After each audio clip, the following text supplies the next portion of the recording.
Rose Claire ose le rose chez le magicien d'Oz et l'éclair. Il y a longtemps, dans le temps d'avant le temps, quand les nuages rêvaient et que dormaient encore les vents, le ciel et la terre étaient de grands amis. Ils vivaient près, tout près l'un de l'autre. Les nuages, fils du ciel, frôlaient les arbres et les buissons comme des caresses. Et la pluie, fille du ciel, rafraîchissait souvent le visage de la terre. Et la terre était comme un jardin, avec ses forêts profondes, ses fleuves majestueux et ses plaines épaisses, où les animaux allaient en troupeau. Et un jour, la terre a eu une fille, Mahura. Oh, c'était une beauté sans pareille. Elle avait une peau plus noire que la nuit, une taille plus souple qu'une liane et un rire plus clair que l'eau. Et pourtant, Mahura avait un défaut. Et oui, elle travaillait trop. Tous les matins, elle sortait de sa case son grand mortier. Elle le remplissait de mil. Et puis, elle saisissait son pilon le plus haut du village. Et là, tout en chantant, elle se mettait à piler le mil. Et il y avait là, autour d'elle, tous les garçons du village qui la regardaient, émerveillés, éblouis. Et elle, Mahura, elle chantait et elle pilait. Humde palidicumbe, humde palidicumbe, ya de, ya ungede, ya katade, hunde, ya ungede, kite. Et Mahura pilait, et Mahura chantait. Et plus elle pilait, plus elle chantait, plus elle levait haut son pilon, si haut, si haut, si haut que pan!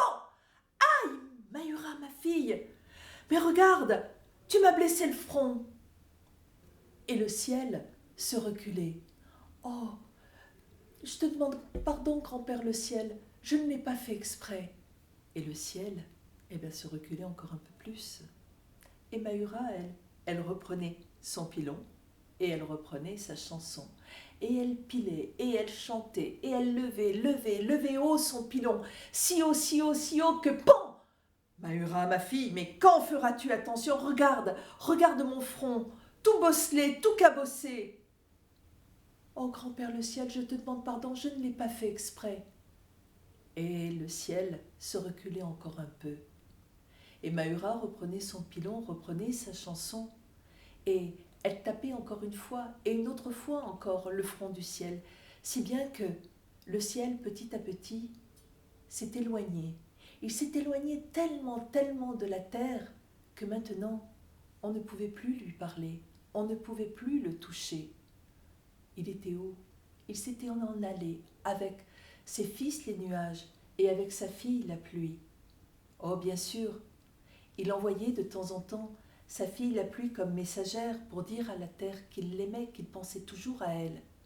Mais le voyage était si long que lorsque la pluie arrivait sur la terre, elle était toute maigre et fatiguée. Et c'est pour ça qu'il pleut si peu sur cette terre d'Afrique. Et c'est pour cela aussi que la terre n'est plus un jardin. Mais Mahura était triste, tellement triste d'avoir blessé le ciel et qu'il s'en soit allé. Alors elle a eu envie de lui offrir un cadeau.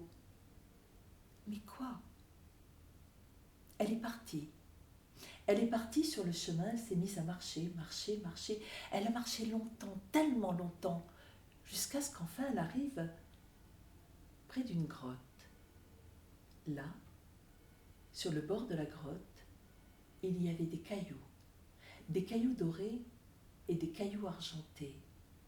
Elle a pris un caillou doré. Elle savait qu'elle avait trouvé son cadeau. Et de toutes ses forces, hop, elle l'a envoyé vers le ciel. Et le caillou doré est devenu le soleil. Puis elle a pris un caillou argenté. Lui aussi, elle l'a lancé vers le ciel en cadeau, en lui disant qu'elle l'aimait. Et le caillou argenté est devenu la lune.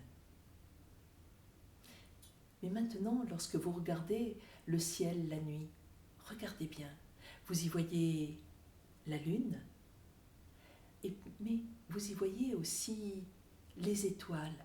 Eh bien, les étoiles, ce sont toutes les marques, toutes les cicatrices que le pilon de Mahura a laissées sur le front du ciel.